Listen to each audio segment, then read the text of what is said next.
Here's a look at the new reissue of the vintage collection Obi-Wan Kenobi from Attack of the Clones.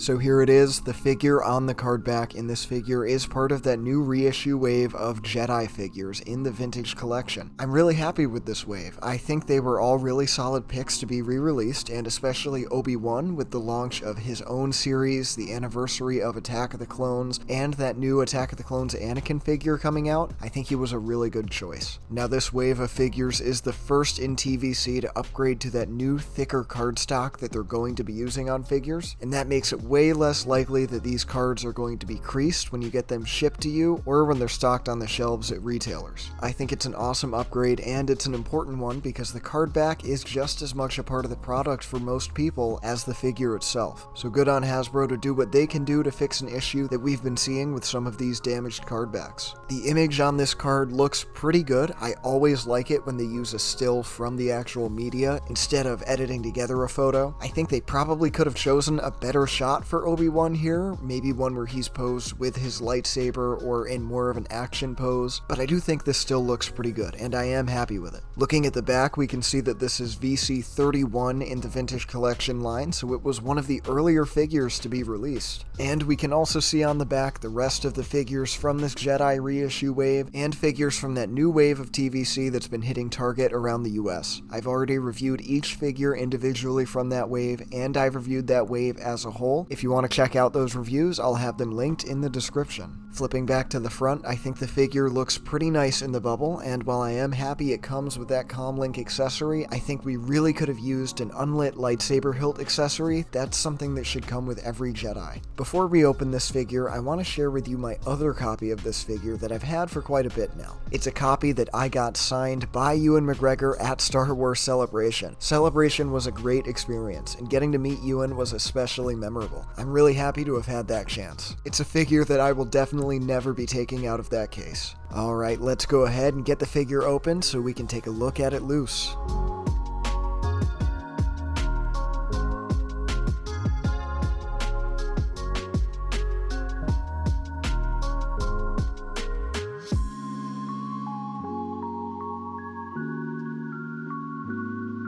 Here's a look at the figure out of the card back, and I think it looks really solid loose. The first thing I want to take a look at is that soft goods robe that comes with this figure. It was updated for this reissue, and I think it looks great. It fits really well onto the body and doesn't seem overly baggy anywhere. It's a rare case when these soft good cloaks look good in my opinion, but here I really like it. I think I'll honestly prefer to pose the figure with the robe on, and I never find myself thinking that. Now I don't think it looks too great with the hood up, but that's okay. The hoods on these figures never looks that good, and you can always leave it down. Another upgrade they made in this reissue was the face, where they updated it with their photoreal technology. In some cases that looks great, in others it looks pretty meh, and I think this is a case where it looks meh. It isn't terrible, I've definitely seen worse figures, and there are certainly a couple angles where if you look at this thing, it looks pretty good. But I don't think it really looks like Ewan, and especially not from straight on. It definitely looks better for me in hand than it did in the promo pics, but I still think Ewan isn't a face they've nailed in 3.75 yet. Taking the robe off the figure, I think it still looks really nice. The sculpt for the robes is solid, and the integration of soft goods on the bottom there is really well done. Unfortunately, there was no update to any of the articulation on this figure, so there are not many two-handed lightsaber poses that you can get this thing in. There also are no rocker ankles, and the hip joints are the old style, so it is hard to get this thing into too many poses with the legs. Still, with how you are able to pose this thing, you can make it look pretty cool. It's nice to have so many Attack of the Clones figures releasing now, whether it be this Obi-Wan or Anakin or Mace, but it does make it stand out how much we really need a Geonosis Padme.